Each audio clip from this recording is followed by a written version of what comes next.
Құранмен байланысты кез келген дүние ерекше қадірлі болады. Мысалы, Жәбірейіл періште Құранмен келіп, періштелердің мырзасына айналды.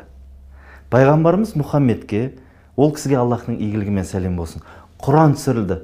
Сол арқылы ол адамзаттың алғашқы һәм соңғы падишасы болды. Мұхаммедтің үмметіне Құран түсіп, ең жақсы үммет аталды. Ал Құран келген Рамазан айы 1000 айдан да хайырлы айлардың мырзасы атанды.